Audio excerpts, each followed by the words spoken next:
జై తెలంగాణ, జై తెలంగాణ, జోహార్ తెలంగాణ మరి వీరులకు, జోహార్ జయశంకర్ గారికి, కేసీఆర్ గారి నాయకత్వం, కేసీఆర్ గారి నాయకత్వం. సభాధ్యక్షత వహిస్తున్న యువ శాసనసభ్యులు మా హ్యాట్రిక్ ఎమ్మెల్యే తమ్ముడు వివేక్ గౌడ్ గారికి, గౌరవ ప్రతిపక్ష నాయకులు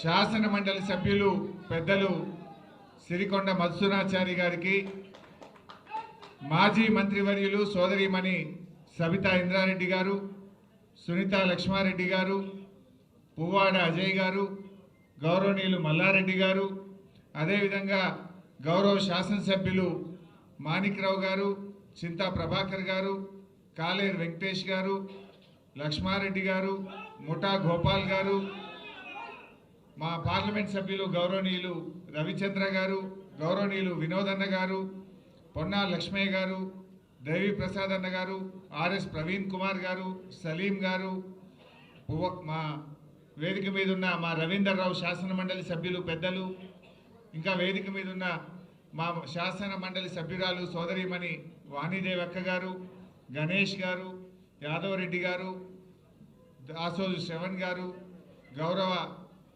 మాజీ ఎమ్మెల్యేలు, మాజీ ఎమ్మెల్సీలు, మాజీ కార్పొరేషన్ చైర్మన్లు, శాసన మండలి సభ్యులు, ఉద్యమకారులు, బీఆర్ఎస్ కుటుంబ సభ్యులు, మీడియా మిత్రులందరికీ పేరు పేరున నమస్కారం తెలియజేస్తా ఉన్నాను.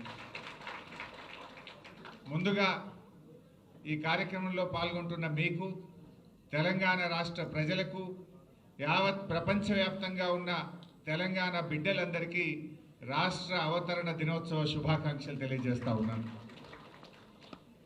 ఈరోజు ఒక ప్రత్యేకత ఉంది. సరే 10 ఏళ్ళు నిండి 11వ సంవత్సరంలో అడుగు పెడతా ఉన్నాం.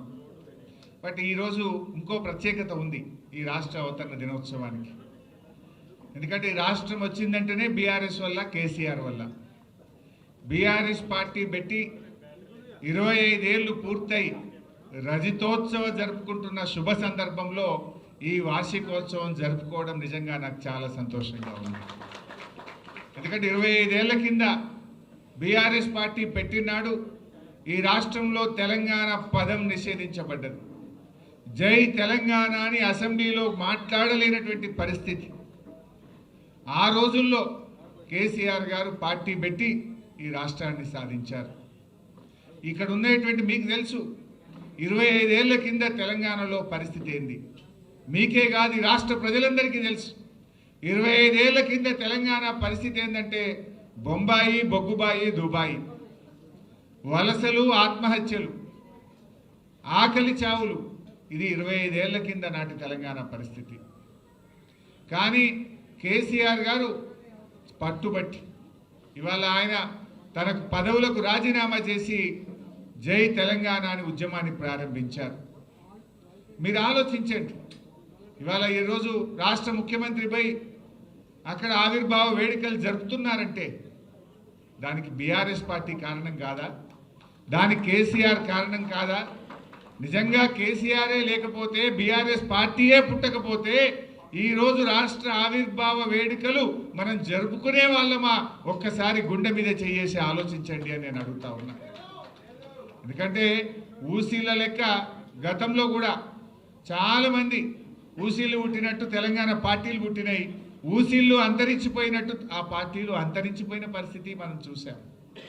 కేసీఆర్ ఏమి ధనవంతుడు కాదు, కేసీఆర్ ఏమి బలవంతుడు కాదు, ఆయనకేమీ అంగబలం లేదు, అర్ధబలం లేదు. కానీ కేసీఆర్కు ఉన్నది గుండె బలం. ఆ గుండె బలంతో, ఆత్మబలంతో ఆయన పట్టుబట్టి రాజీ లేని పోరాటం చేసి తెలంగాణ సాధించిండు కేసీఆర్ గారు. ఇలా అనేక ఉదంతాలు ఉన్నాయి, చెప్పుకోవాలంటే చాలా ఉన్నాయి. ఆనాడు తెలంగాణ ప్రజాసమితి గౌరవనీయులు డాక్టర్ చెన్నారెడ్డి గారి ఆధ్వర్యంలో కూడా ఉద్యమం జరిగింది, తొలిదశ తెలంగాణ ఉద్యమం. ఆనాడు కూడా మా సోదరిమణి నాగమ్మ ఉన్నది, అప్పుడు కూడా పాల్గొన్నది, ఇప్పుడు కూడా పాల్గొన్నది. ఆనాడు 11 ఎంపీలు గెలిచాం. 11 ఎంపీలు గెలిస్తే ఆనాడు ప్రధానమంత్రిగా ఉన్న ఇందిరాగాంధీ, నాటి కాంగ్రెస్ ప్రభుత్వం తెలంగాణ ఇవ్వకుండా ఉద్యమాన్ని కాలరాసింది ఆనాటి కాంగ్రెస్ ప్రభుత్వం. కానీ అదే కేసీఆర్ గారు మలిదశ తెలంగాణ ఉద్యమాన్ని ప్రారంభిస్తే ఏ ఇందిరాగాంధీ అయితే తెలంగాణను వద్దన్నదో అదే సోనియా గాంధీ గారి చేత తెలంగాణ ఇచ్చి తీరాల్సిన పరిస్థితి కల్పించిండు కేసీఆర్ బీఆర్ఎస్ పార్టీ. ఎందుకు? ఈ దేశంలో సంకీర్ణ యుగం నడుస్తూ ఉంది. ఈ సంకీర్ణ యుగంలో తప్పకుండా తెలంగాణ సాధ్యం అవుతుంది అని చెప్పి ఆయన ఎంతో వ్యూహంతో 14 ఏళ్ళు నడిపించారు. పార్టీ పెట్టడమే కాదు, అనేక ఇబ్బందులు ఆ రోజు చంద్రబాబు నాయుడు గారి చేతుల్లో కేంద్ర ప్రభుత్వం ఉండే ఢిల్లీలో ఆయన కత్తికి ఎదురులేని పరిస్థితి. ఇంకా 4 ఏళ్ళు కేసీఆర్, ఆ రోజు ఇంకా 4 ఏళ్ళు చంద్రబాబు నాయుడే ముఖ్యమంత్రిగా ఉండే పరిస్థితి. ఆ రోజుల్లో ఎవరు ధైర్యం చేయలే. కానీ కేసీఆర్ గారు అప్పటికే ఎన్డీఏ ప్రభుత్వం 3 కొత్త రాష్ట్రాలు ఏర్పాటు చేసింది. 2000 సంవత్సరంలో జార్ఖండ్, ఉత్తరాఖండ్, అదేవిధంగా ఉత్తరాంచల్ మరియు ఛత్తీస్గఢ్ 3 రాష్ట్రాలు ఏర్పడ్డాయి. ఈ 3 రాష్ట్రాలు ఏర్పడ్డాక తెలంగాణ ప్రజల్లో ఆశలు చిగురించినాయి. ప్రజలందరూ నాయకుడి కోసం ఎదురు చూశారు. జయశంకర్ సార్, చనిపోయిన బియ్యావుల జనార్దన్ రావు గారు కేసీఆర్ గారి దగ్గరకు వచ్చి మీరు లీడ్ చేయండి, మీరు పోరాటం చేయండి, మీ వెంట మేముంటామని చెప్పి వారందరూ కేసీఆర్ వైపు చూశారు. కానీ కేసీఆర్ గారు 1 సంవత్సరం ఆలోచించింది. ఉద్యమం ప్రారంభిస్తే ఈ తాప మళ్ళా జెండా దించొద్దు, తెలంగాణ వచ్చేది ఉంటేనే మన ఉద్యమాన్ని ప్రారంభిద్దామని కొన్ని వేల గంటల మేధోమథనం చేసి చాలా ఒక నెలల తరబడి ఆలోచించి 2001లో బీఆర్ఎస్ పార్టీని పెట్టింది. ఆ రోజు ఒక తెలంగాణ ఉద్యమానికి ఒక అపకీర్తి ఉండేది. ఎవరికి పదవి రాకపోతే వాడు జై తెలంగాణ అంటాడు అనే ఒక అపకీర్తి ఉండేది. ఆ రోజు కేసీఆర్ గారు ఆలోచించి తన పదవులను, డిప్యూటీ స్పీకర్ పదవిని, ఎమ్మెల్యే పదవిని, తెలుగుదేశం పార్టీ రాష్ట్ర కార్యదర్శి పదవులను గడ్డిపోచల్లాగా పదవులు వదిలి ఉద్యమాన్ని ప్రారంభించిండు. ప్రజల్లో నమ్మకాన్ని కలిగించిండు. ప్రజలను ఒక్కతాటి మీదకి తెచ్చే ప్రయత్నం చేసిండు. ఇవాళ తెలంగాణ వచ్చిందంటే ప్రజలను సమీకరించడం, దేశంలోని పార్టీలను ఒప్పించడం, ఈ 2 కేసీఆర్ గారు చేసిండు. అంబేద్కర్ గారు సూచించిన మార్గం బోధించు, సమీకరించు, పోరాడు. అంబేద్కర్ చెప్పిన బాటలో నడిచిండు కేసీఆర్. గాంధీజీ గారు చూపిన అహింసాయుత మార్గంలో ఉద్యమాన్ని నడిపిండు కేసీఆర్. తెలంగాణ రాష్ట్రాన్ని సాధించిండు కేసీఆర్. ఎందుకంటే చాలా జాగ్రత్తగా నడిపినాడు, అహింసాయుత పద్ధతుల్లో నడిపాడు. ప్రజలను సమీకరించడంలో జల పోరాటం కావచ్చు, 610 జీవో మీద పోరాటం కావచ్చు, తెలంగాణకు జరుగుతున్న అన్యాయాల మీద గలమెత్తిండు, ప్రజలను సమీకరించాడు. ఆ ప్రయత్నంలో కేసీఆర్ గారు ఆర్ఎస్ఎస్ ఆఫీస్ నుంచి ఆర్ఎస్యు దాకా కలిసి పనిచేసిండు. అవి భిన్న ధృవాలు. ఢిల్లీలో ఆర్ఎస్ఎస్ ఆఫీస్కు పోయి వాళ్ళను కలిసి తెలంగాణ ఎందుకు కావాలో వివరించి నేల మీద కూర్చొని అన్నం తిని తన ఇస్తరాకును తనే తీసుకుపోయి అందులో వేసి వచ్చిండు. అంటే ఎందుకు చెప్తున్నా అంటే ఆర్ఎస్ఎస్ నుంచి ఆర్ఎస్యు దాకా ఆయన చేసిన ప్రయత్నం. వినోద్ అన్న గారు ఆ రోజు ఎంపీగా కేసీఆర్ గారితో పాటు ఉండేవారు. దేశంలో 33 రాజకీయ పార్టీలను ఒప్పించి లేఖలు తెచ్చి ఆనాటి యూపీఏ ప్రభుత్వం ముందు పెట్టి తెలంగాణ ఇస్తరా ఇవ్వరా అని ఒత్తిడి పెంచిన నాయకుడు కేసీఆర్. ఇవాళ చాలా మంది మాట్లాడుతున్నారు, అసలు త్యాగాలకు మారు పేరు కేసీఆర్. 3 సార్లు ఎంపీగా రాజీనామా చేసినాడు, ఒకసారి ఎమ్మెల్యేగా రాజీనామా చేసినాడు, కేంద్ర మంత్రిగా రాజీనామా చేసినాడు, ఎమ్మెల్యేగా రాజీనామా చేసినాడు. బహుశా ఈ దేశంలో త్యాగాలకు మారు పేరు ఏదైనా రాజకీయ నాయకుడు అంటే ఒక కేసీఆర్ మాత్రమే. త్యాగం చేసింది, రాజీనామా చేసింది తన కోసం చేయలేదు, తెలంగాణ 4 కోట్ల ప్రజల కోసం చేసిండు. ఆ త్యాగాల పునాదుల మీద తెలంగాణ సాధించిండు కేసీఆర్. ఇవాళ ఎవరెవరో మాట్లాడుతున్నారు కేసీఆర్ మీద. ఇవాళ మాట్లాడుతున్న రేవంత్ రెడ్డి ఆ రోజు మలిదశ ఉద్యమంలో డిసెంబర్ 9, 2009 తెలంగాణ వచ్చింది. ఆంధ్ర ఎమ్మెల్యేలు, ఎమ్మెల్సీలు రాజీనామా పెడితే మళ్ళీ ఇచ్చిన తెలంగాణ 27 తారీఖు వాపసు తీసుకున్నారు.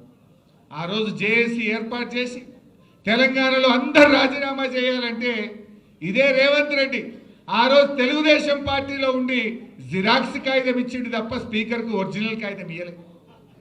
రాజీనామా చేయమంటే ధైర్యం లేదు. రాజీనామా చేయకుండా వెన్ను చూపి పారిపోయిన నాయకుడు, ఒక్కనాడు జై తెలంగాణ అనే వ్యక్తి, అమరులకు ఒక్కనాడు శ్రద్ధాంజలి ఘటించని వ్యక్తి, ఇంకా ఆయన ఉద్యమకారుల మీద తుపాకీ పట్టుకొని బయలుదేరిన రైఫిల్ రెడ్డి రేవంత్ రెడ్డి. ఇంకొక నాయకుడున్నాడు, ఈ రాష్ట్ర బీజేపీ అధ్యక్షుడు. ఆనాడు బీజేపీకి ఇద్దరే ఎమ్మెల్యేలు, ఎండల లక్ష్మీనారాయణ గారు, కిషన్ రెడ్డి గారు.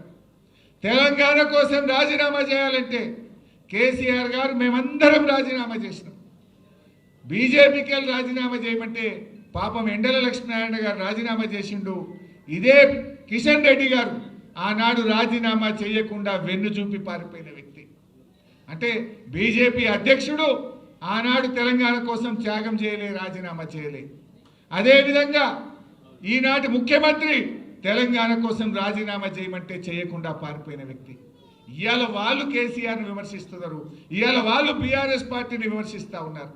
బీఆర్ఎస్ఏ లేకపోతే, కేసీఆర్ఏ లేకపోతే 14 ఏళ్ళు ఈ పోరాటాన్ని కొనసాగించుండకపోతే, ఆమరణ నిరాహార దీక్ష పట్టుండకపోతే ఇవాళ తెలంగాణ వచ్చునా ఒక్కసారి గుండె మీద చేసుకొని ఆలోచించాలని కోరుతాను. తెలంగాణ ప్రజలు స్వయం పాలనలో ఆత్మ గౌరవంతో ఈరోజు తెలంగాణ ప్రజలు బతుకుతున్నారంటే గులాబీ జెండా అనే దానికి కారణం అని చెప్పి నేను గుర్తు చేస్తాను.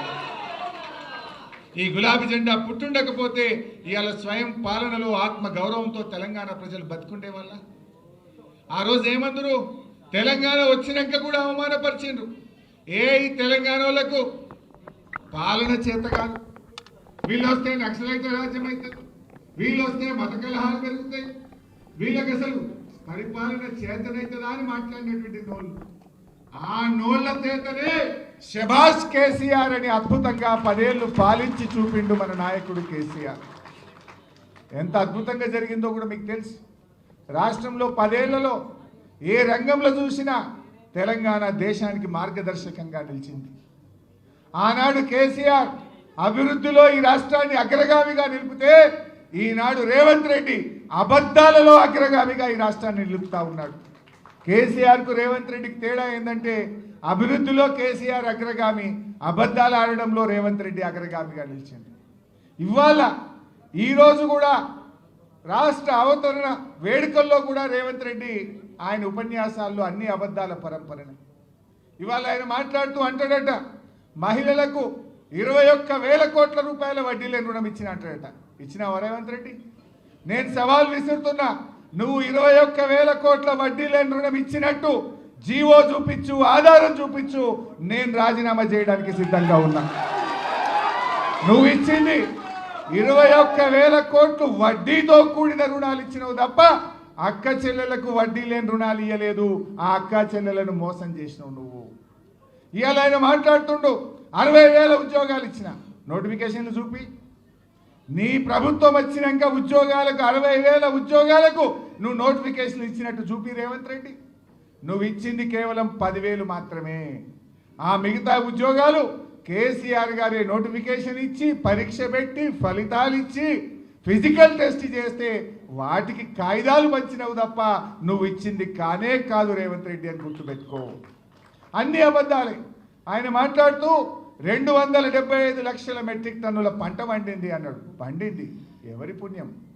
బీఆర్ఎస్ ప్రభుత్వ కృషి వల్ల, కేసీఆర్ యొక్క ముందు చూపుతో పండింది. నువ్వు వచ్చినాక రేవంత్ రెడ్డి నీ ఏడాది అర్థం పాలనలో ఒక ప్రాజెక్టు కట్టినవా? ఒక ప్రాజెక్టు పూర్తి చేసినవా? ఒక్క ఎకరానికి నీళ్ళు ఇచ్చినవా? ఒక్క చెరువు తవ్వినవా? ఒక్క చెక్ డ్యామ్ కట్టినవా? నువ్వు చేసిందేంది? ఇవాళ 275 మెట్రిక్ టన్నుల పంట పండిందంటే అది బీఆర్ఎస్ 10 ఏళ్ల కృషి అని చెప్పి ఈ రాష్ట్ర రైతాంగానికి తెలుసు. మిషన్ కాకతీయలో చెరువులు బాగు చేసినాం, పెండింగ్ ప్రాజెక్టులు పూర్తి చేసినాం, కాళేశ్వరం లాంటి మెగా ప్రాజెక్టు కట్టిండు కేసీఆర్, అనేక చెక్ డ్యాములు కట్టిండు కేసీఆర్, కాలువలకు చెరువులను అనుసంధానం చేసిండు కేసీఆర్, రైతు బంధు పెట్టిండు, రైతుల కోసం బీమా తెచ్చిండు, రైతులకు సకాలంలో ఎరువులు ఇచ్చిండు, ప్రతి మండలానికి గోడౌన్ కట్టిండు, విత్తనాలు ఇచ్చిండు, పండిన పంటంతా కొని రైతులకు ధైర్యాన్ని కల్పించి ఇవాళ ఈ రాష్ట్రం వరి ధాన్యం ఉత్పత్తిలో దేశంలో నంబర్ 1 అయిందంటే అది కేసీఆర్ ప్రభుత్వ కృషి. నువ్వు 275 లక్షల మెట్రిక్ టన్నుల పంట పండింది అంటున్నావు. ఏం చేసినావు రైతులకు ఒక్కటి చెప్పు. ఒక చెరువు తవ్వితేవా, ఒక ప్రాజెక్టు పూర్తి చేస్తేవా, ఒక ఎకరానికి నీళ్ళు ఇస్తేవా? నువ్వు చేసిందేమున్నది? రైతు బంధు ఎగ్గొట్టినవు, రైతు బీమా బంధు పెట్టినవు. నువ్వు చేసిందేముంది? చారాణ రుణమాఫీ చేసినావు, బారాణ రుణమాఫీ ఎగ్గొట్టినవు. ఇంతకు మించి నువ్వు రైతులకు చేసిన ఒక్క మంచి పని ఉంటే చెప్పు. రైతులు మొలకెత్తుతుంటే ధాన్యపు కుప్పల మీద గుండాగి రైతులు చనిపోతుంటే నువ్వు అందాల పోటీల్లో మునిగి తేలినవు రేవంత్ రెడ్డి. అందాల పోటీలకు రివ్యూలు చేసినావు, అందాల పోటీలను 5 సార్లు పోయి పాల్గొన్నావు. కానీ రైతుల ధాన్యం ఎందుకు కొంటలేరని ఒక్కనాడు రివ్యూ చేయలేదు.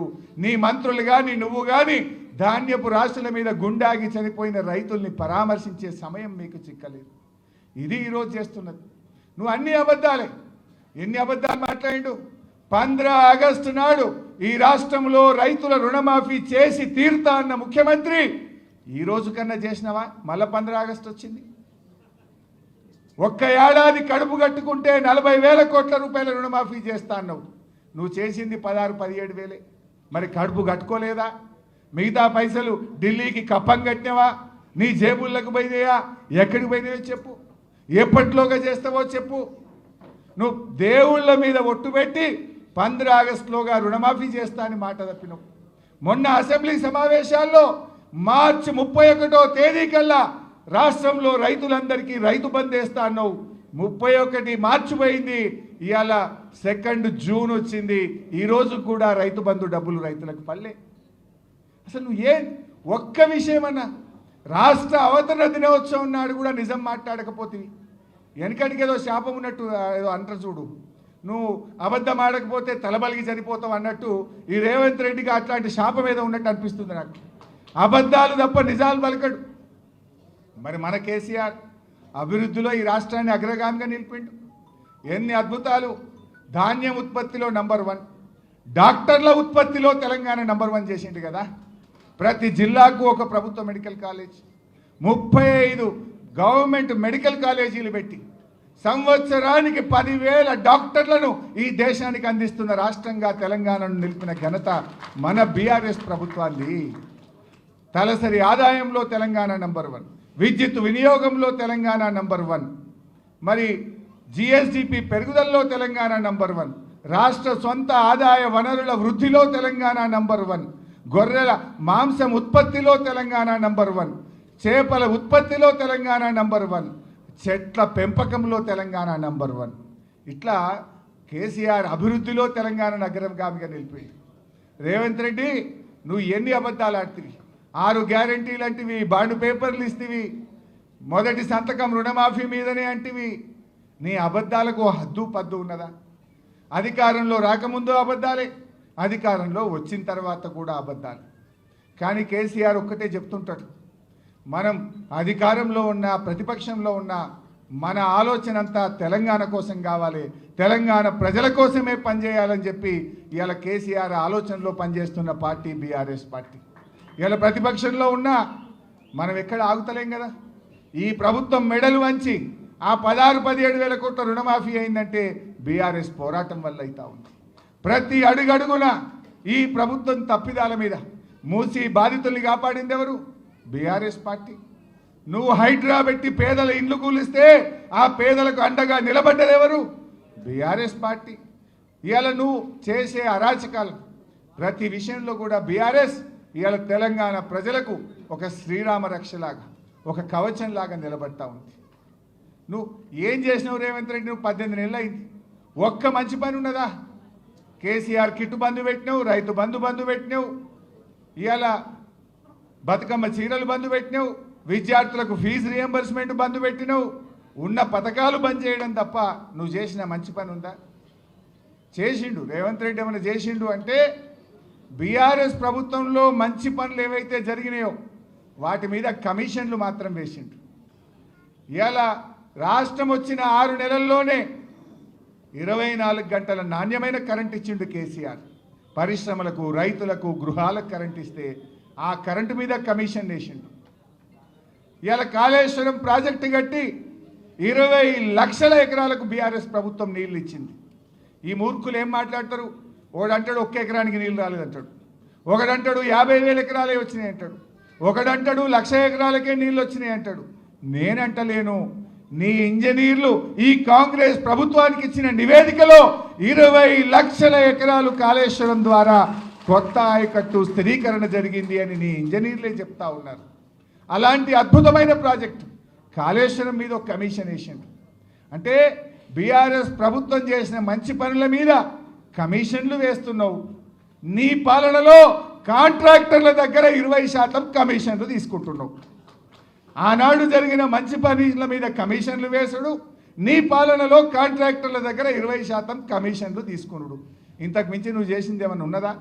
నువ్వు చేసిన ఒక్క మంచి పని ఉన్నదా? ఒక్కసారి అలా ఆలోచించాల్సినటువంటి అవసరం ఉంది. ప్రజలకు అర్థమైపోయింది. ప్రజలు మళ్ళీ కేసీఆర్ కావాలి, బీఆర్ఎస్ కావాలని కోరుకుంటున్న పరిస్థితి ఉంది. ఇవాళ రేవంత్ రెడ్డి మాట్లాడితే పైసలు లేవంటాడు, దివాలా దివాలా అని మాట్లాడతాడు. నా దృష్టిలో ఎవడైతే తెలంగాణ రాష్ట్రం దివాలా దివాలా అని మాట్లాడుతుండ్రో వాళ్ళంతా దివానాగాన్లే. దివానాగాడు ఎవడన్నా అయితేనే వాడు దివాలా అని మాట్లాడతాడు. కేసీఆర్ ఎప్పుడు మాట్లాడినా ఒక ఆత్మవిశ్వాసం కలిగిస్తుండే. నాది అభివృద్ధిలో పోతున్న దేశం, నా రాష్ట్రం, నాది సర్ప్లస్ స్టేట్, నా రాష్ట్రం బలమైనటువంటి ఆర్థికంగా బలమైన రాష్ట్రం అని కేసీఆర్ చెప్పి ఈ రాష్ట్ర ప్రజల్లో ధైర్యాన్ని నింపేవాడు, పాలనను ముందుకు తీసుకుపోయేవాడు. కానీ రేవంత్ దివాలా దివాలా అనే దిక్కుమాలిన ప్రచారం చేసి తాను తీసుకున్న గోతిలో తానే పడ్డాడు. ఈరోజు ఇవాళ రిజిస్ట్రేషన్ ఆదాయం తగ్గింది, జిఎస్టీ తగ్గింది, మైనింగ్ తగ్గింది, రాష్ట్ర స్వంత ఆదాయ వనరులు తగ్గిముఖం పట్టినాయి. ఇది నీ పాలన చేతగాక, నీ వైఫల్యం వల్ల ఇవాళ తెలంగాణ ఆగమవుతుంది. కేసీఆర్ హయాంలో రాష్ట్ర అభివృద్ధి, రాష్ట్రం యొక్క ఆదాయం ఆకాశం వైపు చూస్తే రేవంత్ ఏడాదిని అర్థంలో అది నేల వైపు చూస్తూ ఉంది. నాడు రాష్ట్రం యొక్క ఆదాయం 60,000 కోట్ల నుంచి 2,60,000 కోట్లకు 10 ఏళ్లలో కేసీఆర్ పెంచి చూపించిండు. కానీ రేవంత్ ఏడాదిని అర్థంలో ఆదాయం తగ్గుముఖం బట్టి నేలముఖం చూస్తున్నటువంటి పరిస్థితి వచ్చింది. ఇది నీ వైఫల్యం, నీ చేతకాంతనం వల్ల జరిగింది. బట్ ఏది ఏమైనా ఇవాళ ప్రజలు క్లియర్గా ఉన్నారు. ఇవాళ ఎన్నికలు జరిగితే 100 సీట్లతో మళ్ళీ బీఆర్ఎస్ అధికారంలోకి వస్తుంది. కొంతమంది మాట్లాడుతున్నారు బీజేపీతో బీఆర్ఎస్ కలుస్తుంది లేదా పొత్తు పెట్టుకుంటుందని. కేసీఆర్ గారు మొన్ననే కుండబద్దలు కొట్టినట్టు చెప్పిండు. అయినా అసలు బీజేపీకి తెలంగాణ మీద హక్కు ఉన్నదా? ఆనాడు 1996లో 1 ఓటు 2 రాష్ట్రాలని చెప్పి 2000 సంవత్సరంలో 3 రాష్ట్రాలు ఏర్పాటు చేసి తెలంగాణకు మొండి చేయి చూపిందే బీజేపీ. చంద్రబాబుకు భయపడి తెలంగాణ ఇయ్యకుండా తెలంగాణ ప్రజల్ని మోసం చేసిందే బీజేపీ. అసలు కేంద్రంలో 8 ఎంపీలు గెలిపిస్తే గుండు సున్నా పెట్టి బడ్జెట్లో తెలంగాణకు మొండి చేయి చూపిందే బీజేపీ. ఇవాళ పోలవరం జాతీయ ప్రాజెక్టు ఇవ్వడం కాక బనకచెర్ల గోదావరి లింకుకు మళ్ళా తెలంగాణ నోరుగొట్టి తెలంగాణలో గోదావరి నీళ్లకు అన్యాయం చేసే అక్రమ ప్రాజెక్టుకు వత్తాసు బలికి నిధులిస్తున్నదే బీజేపీ. ఇంకా బీజేపీ ఏ ముఖం పెట్టుకున్నట్టు ఏం చేసింది బీజేపీ? ఓ జాతీయ ప్రాజెక్ట్ ఇచ్చిందా? ఒక మెడికల్ కాలేజ్ ఇచ్చిందా? ఏం చేసింది బీజేపీ? తెలంగాణకు అన్యాయం చేసింది బీజేపీ. గోదావరి బనకచెర్ల మీద కిషన్ రెడ్డి మాట్లాడాడు, బండి సంజయ్ మాట్లాడాడు, ఈటల రాజేందర్ మాట్లాడాడు. ఎందుకు మాట్లాడరు అని నేను అడుగుతా ఉన్నా. ఆ బనకచెర్ల గోదావరి ప్రాజెక్టు తెలంగాణ అది శాపం కాబోతుంది. అది కడితే గోదావరి జలాల్లో తెలంగాణకు తీవ్రమైనటువంటి నష్టం జరుగుతుంది.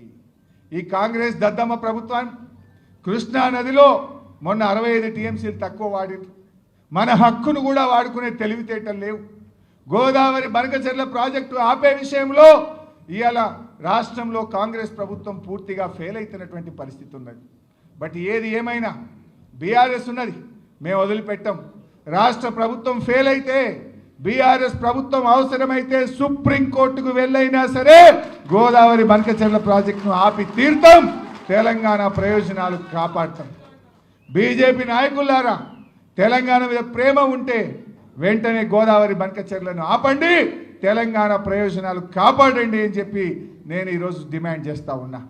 బీఆర్ఎస్ స్వంతగానే ఉంటుంది, ఒంటరిగానే మళ్ళీ అధికారంలోకి వస్తుంది, 100 సీట్లతో అధికారంలోకి వస్తుంది తప్ప ఏ పార్టీతో బీఆర్ఎస్ పొత్తు పెట్టుకోదు. ఎవడో పెట్టుకుంటామన్నట్టు ఇంకోడెవడో పెట్టుకుంటారన్నట్టు మాట్లాడుతుండ్రు. ఎవరితో పొత్తు పెట్టుకోము. బీఆర్ఎస్ కేసీఆర్ నాయకత్వంలో మళ్ళీ అధికారంలోకి వచ్చేది ఖాయం. ఇలా ప్రజలే కోరుకుంటున్నారు. ఎక్కడ పోయినా అదే చర్చ జరుగుతుంది. ఏదో 4 ఎక్కువ వస్తాయి అనుకొని ఓటేసినాం బిడ్డ, 4 ఎక్కువ వస్తాయి అనుకున్నాం కానీ గిట్లయితుంది అనుకోలేదు అని ఎవరిని మాట్లాడించినా చెప్తా ఉన్నారు. ఏం చెప్పిండ్రు వాళ్ళు ఆ రోజు? అరే 2000 పెన్షన్ ఇచ్చిండు కేసీఆర్, మేము 4000 ఇస్తాం. 10,000 రైతు బంధు ఇచ్చిండు, మేము 15,000 ఇస్తాం. ఉద్యోగస్తులకు రాగానే 4 డిఏలు ఇస్తాం, పాత బకాయిలు ఇస్తాం, బెస్ట్ పిఆర్సీ ఇస్తామన్నారు. ఇప్పుడు మాట్లాడితే నన్ను గోసుక తింటావా అంటుండు. ఏం మాట్లాడుతున్నావు నువ్వు? మరి వీళ్ళకేమో పైసలు లేవంటావు. నీకు అందాల పొట్టులకు పైసలు ఎడికెళ్ళి వచ్చినాయి? నీ భూముల కాడికి 4,000 కోట్లతో 6 లైన్ రోడ్డుకు డబ్బులు ఎడికెళ్ళి వచ్చినాయి? 1,000 కోట్ల రూపాయలతో టెండర్లు ఎడికెళ్ళి పిలుస్తున్నావు. రుణమాఫీ చేయమంటే పైసలు లేవంటావు, రైతు బంధు ఇవ్వమంటే పైసలు లేవంటావు, ఉద్యోగులకు డిఏలు ఇవ్వమంటే పైసలు లేవంటావు. కానీ బడా బడా కాంట్రాక్టర్లకు 12,000 కోట్ల బిల్లులు ఇవ్వడానికి పైసలు ఎడికెళ్ళి వచ్చినాయి. బడా బడా ప్రాజెక్టులు పిలవడానికి, టెండర్లు పిలవడానికి పైసలు ఎక్కడి నుంచి వస్తున్నాయి? ఇవాళ 200 కోట్లకు ఒక స్కూల్ అన్నావు, ముందు 80 కోట్లు అన్నావు, తర్వాత 120 కోట్లు అన్నావు, ఇప్పుడు 200 కోట్లకు ఒక స్కూల్ అని. ఆ స్కూల్కి ఇంకా పునాది కూడా తవ్వలే. 80 కోట్లకి వెళ్ళి 200 కోట్లు చేసిన దాన్ని. అంటే అదొక 5-6 వేల కోట్ల స్కామ్ అవుతున్నది ఇవాళ. వాటికి మాత్రం పైసలు వస్తున్నాయి. అంటే ఆయన ఎట్లా మాట్లాడతాడంటే తనకు అవసరం ఉంటేనేమో, తనకు జేబులు నింపే పని అయితేనేమో పైసలు రెడీ. ప్రజలకు ఇచ్చేదో, రైతులకు ఇచ్చేదో, మా ఎస్సీలకో, మా బీసీలకో, మా ఎస్టీలకో ఓవర్సీస్ స్కాలర్షిప్ ఇవ్వాలి, ఫీజు రియంబర్స్మెంట్ ఇవ్వాలంటే మాత్రం పైసలు లేవంటాడు. నువ్వు ఏడాదిని అర్థమైంది. ఎస్సీ ఎస్టీ బీసీ పిల్లలకు ₹1 ఫీజు రియంబర్స్మెంట్ ఇచ్చినవా రేవంత్ రెడ్డి అని నేను అడుగుతా ఉన్నా. కాలేజీలు కోట్లకు పోతున్న పరిస్థితి, పిల్లల చదువులు ఆగిపోతున్న పరిస్థితి. ఎస్సీ ఎస్టీ బీసీల మీద ఉన్న ప్రేమ ఇదేనని అడుగుతా ఉన్నా. బట్టి విక్రమార్క ఉప ముఖ్యమంత్రిగా ఉన్న మీరు ఈ ఎస్సీ ఎస్టీ బీసీల మీద మీకు ప్రేమ లేదా? మాటల్లో కోటలు దాటుతున్నాయి. ఎస్సీలు బీసీల మీద ప్రేమ ఒలకబోస్తున్నారు. కానీ ఆ పిల్లల చదువులు ఆగిపోతుంటే, ఏడాదిని అర్థం నుంచి ₹1 ఫీజు రియంబర్స్మెంట్ ఇవ్వకుండా ఈ అన్యాయం చేస్తుంటే మీకు కనబట్టలేదా అని చెప్పి నేను ఈరోజు అడుగుతా ఉన్నా. మనందరం బీఆర్ఎస్ కార్యకర్తలం, బీఆర్ఎస్ కుటుంబ సభ్యులం. ఇవాళ చాలా ఇబ్బంది పెడుతున్నారు మన మీద. నిన్న కూడా గౌతమ్ను తీసుకుపోయి అరెస్ట్ చేసి రాత్రంతా పోలీస్ స్టేషన్లో పెడితే బీఆర్ఎస్ లీగల్ సెల్ అద్భుతంగా పోరాడి గౌతమ్ను బయటకు తీసుకొచ్చింది. మన బీఆర్ఎస్ లీగల్ సెల్ ఒక ధైర్యాన్ని ఇచ్చి, ముఖ్యంగా సోషల్ మీడియా యాక్టివిస్టులకు, విద్యార్థి ఉద్యమకారులకు, బీఆర్ఎస్ కార్యకర్తలకు మన లీగల్ సెల్ ఎంతో అండగా తెలంగాణ భవన్ నుంచి రాత్రి భవన్లు కృషి చేస్తుంది. ఇవాళ ఇప్పటికే కేటీఆర్ గారు కూడా చెప్పి ఉన్నారు, ఎవడెవడైతే అధికారులు ఇవాళ ఎక్సెస్గా ప్రవర్తిస్తున్నారో మనం కూడా తప్పకుండా రెడ్ బుక్లో రాసి పెట్టండి, వాళ్ళకు తగిన గుణపాఠం చెప్తాం. అనవసరంగా అన్యాయంగా మా బీఆర్ఎస్ కార్యకర్తల్ని వేధించిన, అక్రమ కేసులు పెట్టిన దానికి తగిన మూల్యం చెల్లించుకోక తప్పదు. కొందరు అధికారులు అత్యుత్సాహం ప్రదర్శిస్తున్నారు. అతిగా ఉన్నాయి లేని పెట్టి కేసులు పెట్టి ఇవాళ ప్రభుత్వంతో మమ్మల్ని ఇబ్బంది పెట్టే ప్రయత్నం చేస్తున్నారు. తెలుసు మాకు ఏ అధికారి ఎక్సెస్ చేస్తుండో, ఎవరెవరు ఏం చేస్తున్నారో అన్నీ తెలుసు మాకు. అన్నీ కూడా గమనిస్తున్నాం జాగ్రత్తగా. బిడ్డ జాగ్రత్తగా ఉండాలని చెప్పి నేను అధికారులందరినీ కూడా హెచ్చరిస్తూ ఉన్నా. పోలీస్ అధికారులే కాదు, ఇతర అధికారులు కూడా ఉద్దేశపూర్వకంగా వివిధ సందర్భాల్లో మా కోఆపరేటివ్ చైర్మన్లను, మా సర్పంచ్లను, మా ఎంపీటీసీలను, మా జడ్పీ చైర్మన్ల మీదనో ఎంక్వైరీలు వేసుకుంటా, కమిషన్లు వేసుకుంటా ఇబ్బంది పెట్టే ప్రయత్నం చేస్తున్నారు. విజిలెన్స్ ఎంక్వైరీ, ఈ ఎంక్వైరీ, ఆ ఎంక్వైరీ అని మా సర్పంచ్ల బిల్లులు ఇస్తలేరు. ఇప్పటికి కూడా 2 ఏళ్ల నుంచి, ఏడాది అర్థం నుంచి కూడా లోకల్ బాడీ బిల్లులు ఇస్తలేరు. అసలు ఈ గవర్నమెంట్ వచ్చినాక 12,000 కోట్ల రూపాయల బిల్లులు కేవలం 4 బడా కాంట్రాక్టర్లకు ఇచ్చింది. 4కే 1,200 ఇస్తే చిన్నోళ్ళందరూ అయిపోతారు ఈ రాష్ట్రంలో. 1,200 ఇవ్వడానికేమో డబ్బులు లేవంటాడు. 12,000 కోట్లు మాత్రం 4 బడా కాంట్రాక్టర్లకు కట్టబెట్టి ఇవాళ పేదల ఉసురు పోసుకునే ప్రయత్నం చేస్తూ ఉన్నారు. ఇవాళ రేవంత్ రెడ్డి అందాల పోటీ ఇవాళ మళ్ళీ మాట్లాడి ఒలింపిక్స్ పెడతాను. నువ్వు అందాల పోటీలు పెట్టడమే నీకు చేతగాలే. పరువు తీసినావు ఈ రాష్ట్రాన్ని పరువు తీసినావు. ఇలా మీడియాలో వార్తలు వస్తున్నాయి. నీకు సన్నిహితంగా ఉండే ఒక ఎంపీ, నీకు సన్నిహితంగా ఉండే ఒక కార్పొరేషన్ చైర్మన్, నీకు దగ్గరగా ఉండే ఒక ఐఏఎస్ అధికారే ఆ మిస్ ఇంగ్లాండ్ పట్ల అనుచితంగా ప్రవర్తించారని వార్తలు వస్తూ ఉన్నాయి. నీకు చిత్తశుద్ధి ఉంటే ఆ సీసీ ఫుటేజ్ బయట పెట్టు. నీకు చిత్తశుద్ధి ఉంటే వాళ్ళను కాంగ్రెస్ పార్టీ నుంచి సస్పెండ్ చేసి తక్షణమే వాళ్ళ మీద కేసులు నమోదు చేయి. ఈ రాష్ట్ర గౌరవాన్ని నిలబెట్టు. కేసీఆర్ తెలంగాణ గౌరవాన్ని ప్రపంచ పటంలో నిలబెడితే నువ్వు ఈ తెలంగాణ గౌరవాన్ని ప్రపంచం ముందు తల దించుకునే విధంగా చేసినావు. ఇవాళ తల వంపులు తెచ్చినావు ఈ రాష్ట్రానికి. ఇంకా ఈయనట ఒలింపిక్ గేమ్స్ పెడతా అంటాడు. ఏం మాట్లాడుతున్నావు నువ్వు? ఇవాళ ఇప్పటికైనా సోయి తెచ్చుకో. మాకేమీ నిన్న కేసీఆర్ గారు చాలా స్పష్టంగా చెప్పింది వరంగల్లో, నిన్నేదో అర్జెంటుగా దించాలనో మేమేదో గద్దెనెక్కాలనే ఆలోచనలో లేము అని కొండబద్దలు కొట్టినంత స్పష్టంగా కేసీఆర్ గారు చెప్పారు. ఇంకా 3 ఏళ్ళు టైం ఉంది. ఇప్పటికైనా మారు, కమిషన్లు బంద్ చేయి, ప్రజలకు అందుబాటులో ఉండు. ఈ పుణ్యాత్ముడు సెక్రటరీ పోతలేడు. అయితే ఆ జూబ్లీ హిల్స్ ప్యాలెస్లో కూర్చుంటుండు, లేకపోతే ఈ పోలీస్ కమాండ్ కంట్రోల్ రూమ్లో కూర్చుంటుండు. సెక్రటరీకి ఎందుకు పోతలేవు? పక్కన అంబేద్కర్ని చూడడానికి నీకు ఇబ్బంది అవుతుందా? అంబేద్కర్ పేరు మీద సెక్రటరీ పెట్టినందుకు నీకు ఇబ్బంది అవుతుందా? ఎందుకు పోతలేవు సెక్రటరీకి అని నేను అడుగుతా ఉన్నా. ఇవాళ నువ్వు కేసీఆర్ ఆనవాళ్ళు తీసేస్తా అంటివి. ఏం తీసినావు నువ్వు? ఇలా ప్రపంచ అందాల పోటీలు నిర్వహిస్తే ఏం చూపించినావు వాళ్ళకు? సెక్రటరీ చూపించినావు, యాదాద్రి దేవాలయం చూపించినావు, పోలీస్ కమాండ్ కంట్రోల్ రూమ్ చూపించినావు, బుద్ధ భవన్ చూపించినావు. ఏం చూపించినావు నువ్వు? కేసీఆర్ ఆనవాళ్ళను నువ్వు కాదు, నీ తాత జేజమ్మలు వచ్చిన రేవంత్ రెడ్డి తొలగించలేవు. ఈ భూమి ఉన్నంతకాలం, తెలంగాణ రాష్ట్రం ఉన్నంతకాలం కేసీఆర్ పేరుంటుంది, బీఆర్ఎస్ పార్టీ ఉంటుంది అని చెప్పి నేను మనవి చేస్తా ఉన్నా. ఎవడోడో ఏదో మాట్లాడచ్చు. ఎవరు ఇవన్నీ చెరిపేస్తే జరిగే ఇవా? ఇవి సత్యాలు, చరిత్ర పుటల్లో నిలిచిపోయే అంశాలు ఇవి. ఏ ఒక్కరు తీసేస్తే తీసేటి కావు. ఎన్నో గొప్ప కార్యక్రమాలు జరిగినాయి. ఇప్పటికైనా 3 ఏళ్ళు నిజాయితీగా పాలించు, ప్రజా సమస్యలు పట్టించుకో, ప్రజల పక్షాన నిలబడు. చరిత్ర పుటల్లో ఒక చరిత్రహీనుడిగా మిగిలిపోకు. ఇప్పటికైతే నువ్వు తెలంగాణ ద్రోహివే. అదైతే నీకు జీవితంలో పోదు. ఎందుకంటే నువ్వు ఎన్నడూ జై తెలంగాణ అనలే, ఎన్నడూ అమరులకు శ్రద్ధాంజలి ఘటించలే, ఎన్నడూ ఉద్యమంలో పాల్గొనలే, ఎన్నడూ తెలంగాణ కోసం రాజీనామా చేయలే, ఎన్నడూ నువ్వు తెలంగాణ కోసం మాట్లాడలే. నువ్వు ఉల్టా ఉద్యమకారుల మీద తుపాకీ గురిపెట్టిన తెలంగాణ ద్రోహివి. అది మాత్రం నువ్వు చెరిపేసుకోలేవు. తెలంగాణ ద్రోహిలో లిస్టులో రేవంత్ రెడ్డి పేరు కూడా ఉంటుంది గ్యారంటీగా. కానీ చరిత్రహీనుడిగా మిగులుతావు. ముఖ్యమంత్రిగా ఈ రాష్ట్రానికి అన్యాయం చెయ్యకు, రాష్ట్ర ప్రజలు తలదించుకునే విధంగా చెయ్యకు. అందాల పోటీల నిర్వహణలో రాష్ట్రానికి పరువు తీసినవు. పక్క రాష్ట్రం కృష్ణా నదిలో అధిక నీళ్లు వాడితే ఆపలేక నువ్వు మరి నీ గురువుకు దాసోహమైనవు. ఇప్పుడు గోదావరి మీద బనకచెర్ల ప్రాజెక్టు కడితే మళ్ళొక్కసారి తెలంగాణకు అన్యాయం జరగబోతా ఉంది. పోరాడతావా? పోరాడు.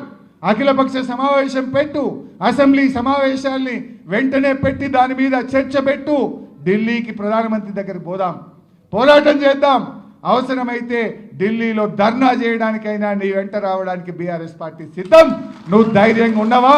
నిజాయితీగా ఉన్నవా? రాష్ట్ర ప్రయోజనాలు కాపాడవా? ఈ ప్రజలు గమనిస్తూ ఉన్నారు.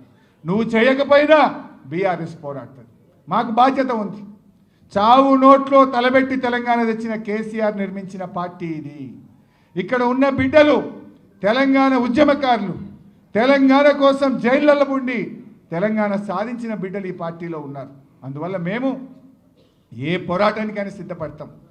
మాకు అధికారం ముఖ్యం కాదు, ఈ రాష్ట్రం ముఖ్యం, రాష్ట్ర ప్రయోజనాలు ముఖ్యం కనుక తప్పకుండా మేము పోరాడతాం. నువ్వు పోరాడకపోతే.